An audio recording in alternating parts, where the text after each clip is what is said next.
Sandweg with ReMax Elite in Mount Vernon, and this is Take a Break in Real Estate. And I'm here to be doing a segment on the home buying and home selling process. I started a couple weeks ago, and I do have links below if you've missed any of it so far or want to be refreshed on what I was talking about. I did start talking about the home buying process. So that's the stage that we're in. So if you have missed any of that, please click on one of those links and learn some information that I've been telling you. And what you missed, if you did just now tuning in, last Friday I talked about the contract, how the contract works, information on it, about the earnest money, how earnest money works. And so now I'm going to continue on with the next step, which is going to be home inspections or any inspections that you're going to want, and how important that is, because that is going to be a question when you go to fill out a contract for a home. That's one of the questions they're going to ask you. Do you want a home inspection done? Because that's something you need to mark or not mark on a contract. So I highly recommend getting one done. It usually runs anywhere from $250 to $350, depending on the size of the house and how long it's going to take them. But I do recommend having that done, even if it's a brand new home, because I've had that happen before where a person was buying a brand new home, no one's lived in it, they weren't going to have a home inspection. They thought, what's the point? It's a brand new home. But I'll tell you what, he was glad he had it done, because there was a list a mile long of all kinds of little things that they skimped on and cut corners that wasn't good, and they had to have it all fixed.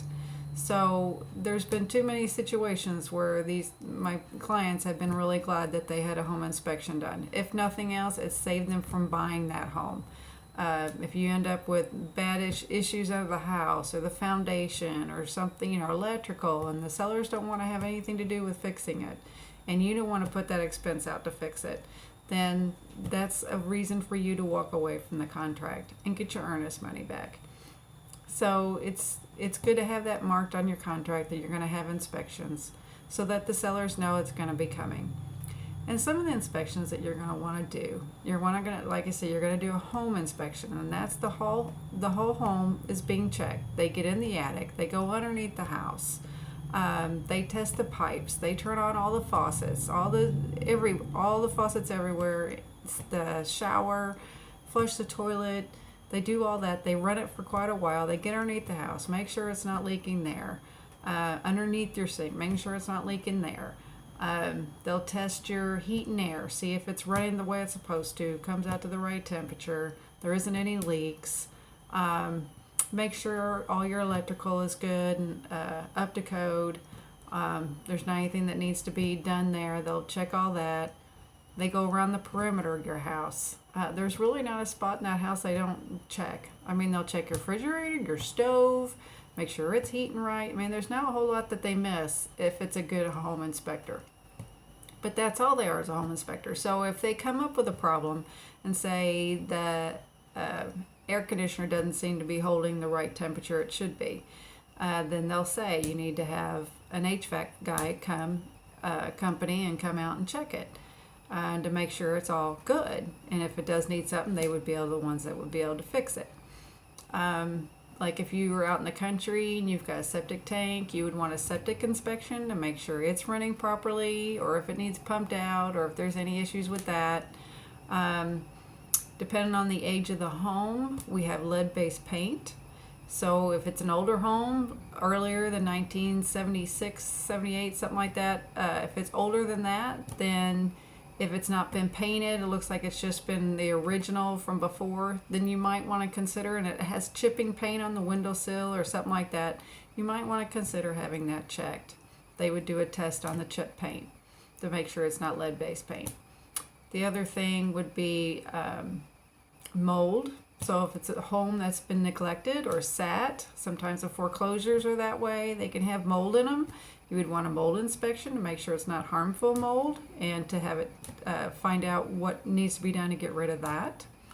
The other thing would be radon. And I was not very familiar with radon before I started real estate. It was a weird name for me, and I'm sure a lot of people aren't sure. I know a lot of my clients aren't sure what radon is when I mention it, but for some reason in our area, it's in Southern Illinois, our ground seems to have a high level of radon in a lot of areas. So we do stress having a radon test done for that reason, because radon gas is the second leading cause of lung cancer in the world, which is surprising. But that's the second reason why we get lung cancer is radon, and people don't even know they have it. And especially if you live in a finished basement, because it's in the ground, the radon is, and it seeps in.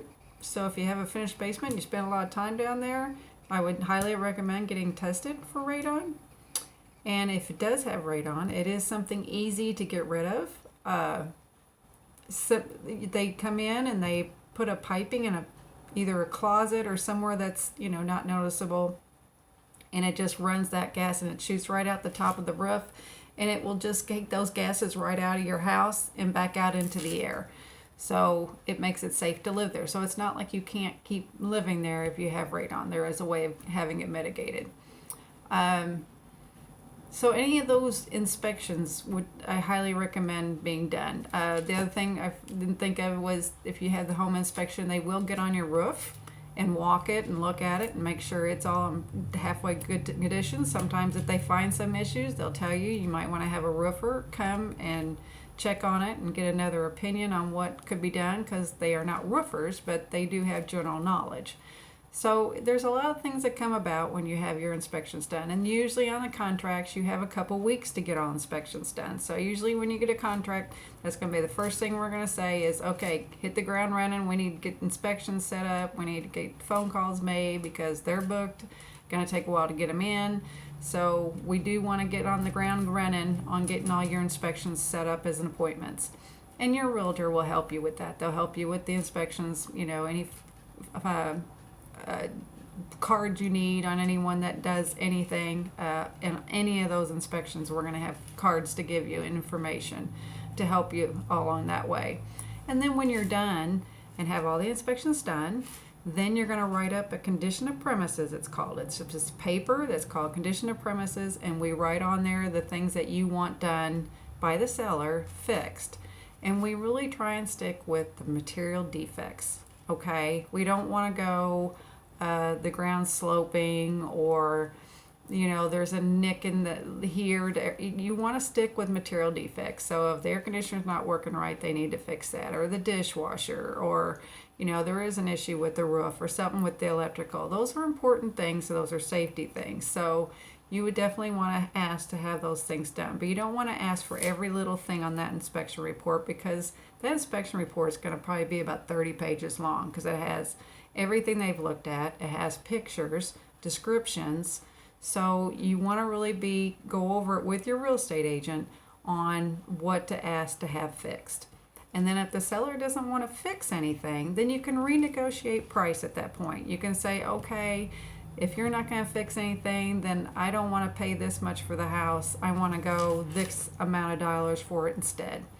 Or you can tell them, okay, then if you don't want to go down in price, maybe give me credit at closing to fix the repairs. We can get some people and get some estimates what it would cost, so we know what to ask for. And we can ask for credit at closing, so that you can take care of the repairs yourself with your own people that you would like to have it done. So there is different ways around that of getting that taken care of on their inspections, whether they don't want to or not. So after inspections, we have another time where we're doing negotiations again. And there again, a real estate agent's going to come in handy for you with that, go to bat for you. The other time another time that'll come up is an appraisal, when your bank orders an appraisal and your house doesn't appraise for as much as you're paying for it. That would be another time that you can negotiate price again. So there's many steps and many different situations where you will be in negotiations one way or another. So as you can see, there's a lot to the process of buying a home, and we haven't even gotten that far yet. So it's definitely good to have someone in your corner that knows the steps, knows what needs to be done, and how to go about it the best way for you. So this is going to be my segment this week on the inspections. If you have any questions, please leave a message below, and I'll go over anything that you guys would like to talk about, have questions about. And like I say, there is a link below of my other ones that I did from the last 2 weeks also. So until then, it's Labor Day weekend. So have a great weekend. Hope it works out nicely for you. And I'll see you again next Friday. Talk to you soon. Bye-bye.